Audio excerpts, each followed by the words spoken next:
ஒளிக்கடல் சூழ்ந்த உலகம் யார் சொல்றோம்? யாருங்க? இந்திய நாட்டை சூழ்ந்து 3 புறம் கடலால் சூழப்பட்டது. ஆமா.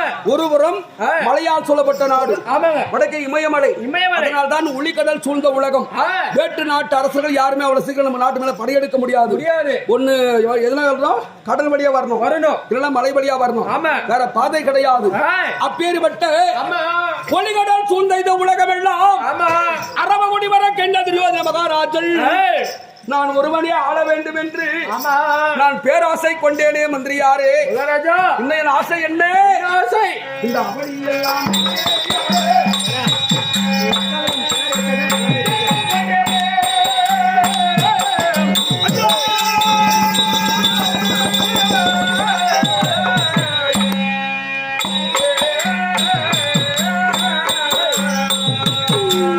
ஐவர் பஞ்ச பாண்டவர்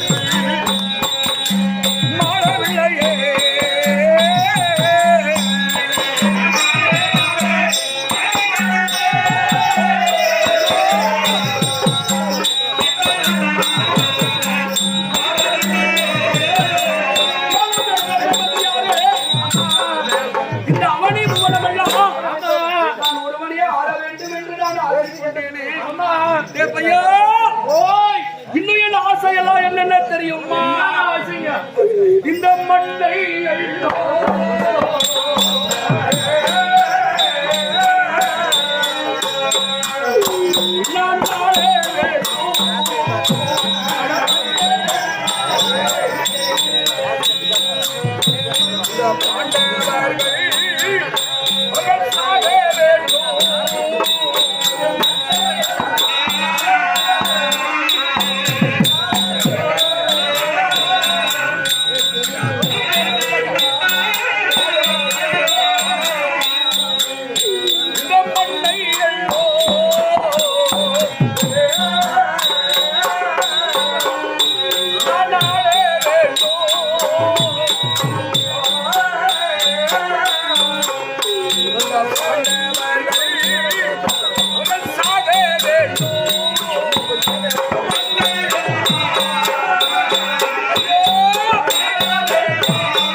இந்த மண்ணையெல்லாம் நான் ஒருவனே ஆள வேண்டும்.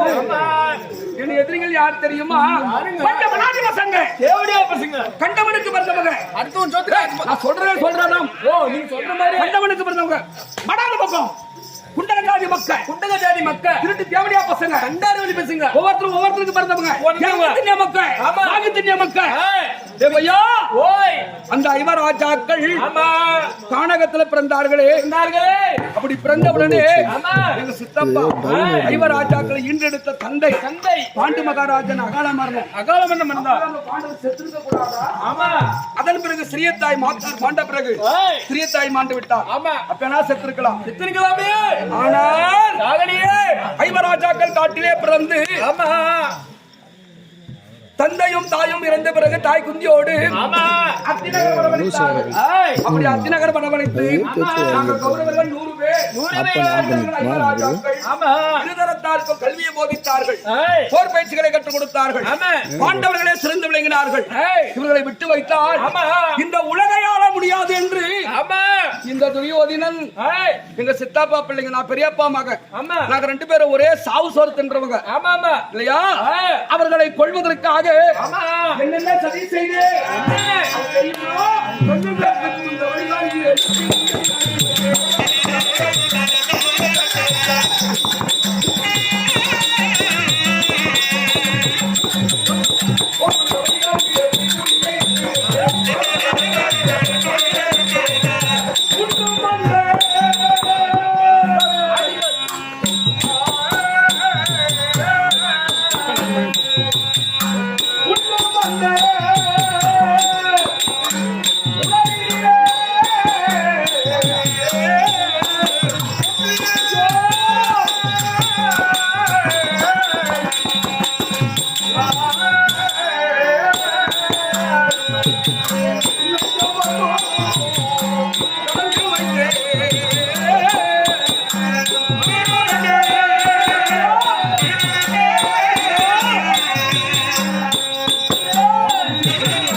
பாண்டவர்களை கொள்வதற்காக நடக்கிற வழியில சிமுள்ளு, போகின்ற வழியில பொய்க்கூலி என்ன மாதிரி நல்லவங்க யாருனாக்குறாங்களா?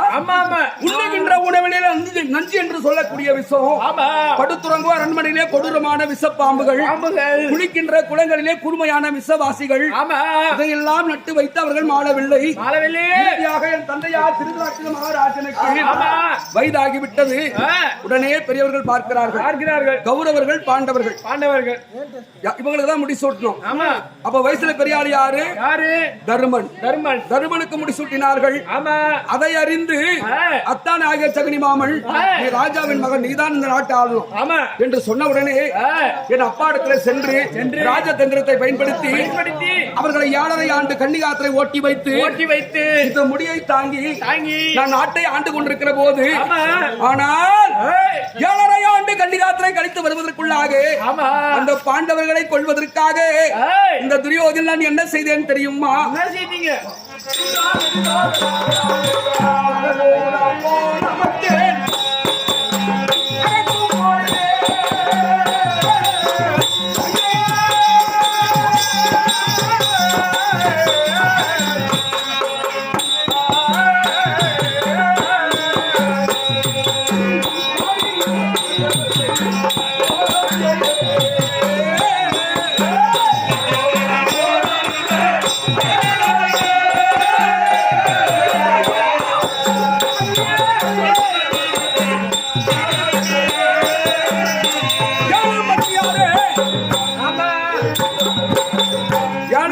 கன்னிகாத்திரை ஓட்டி வைத்து அந்த இடத்தின் பேரு தான் வாரணாசின்னு சொல்ல, காசி.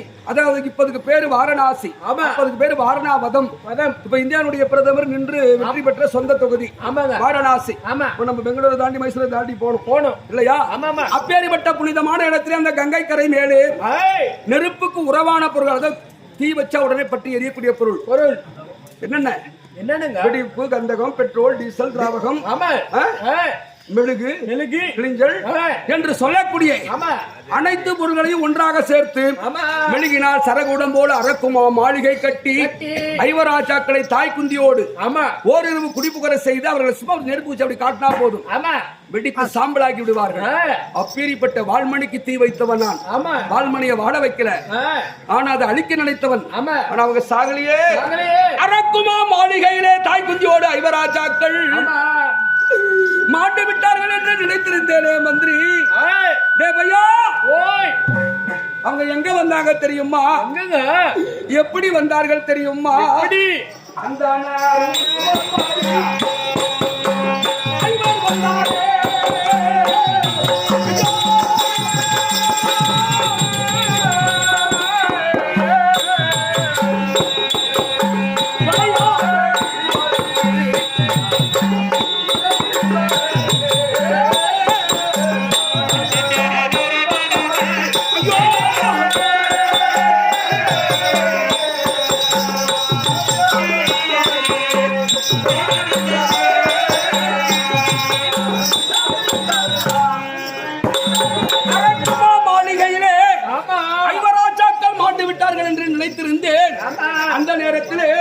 கவுளிமாபுரி பட்டணத்தை ஆண்டு வரக்கூடிய பாஞ்சால நாடு, அந்த நாட்டை ஆண்டு வரக்கூடியவர் பாஞ்சால மகாராஜர். அவருடைய மகளாக விளங்கும் பாஞ்சாலி திரௌபதி அக்னியிலே பிறந்தவள். அதற்காக எஃகு பிள்ளை நாட்டி வைத்து அவனே 56 நாட்டரசர்களே யார் இந்த வில்லை வளர்க்கிறார்களோ அவர்களுக்கு என் மகளை தருகிறேன்.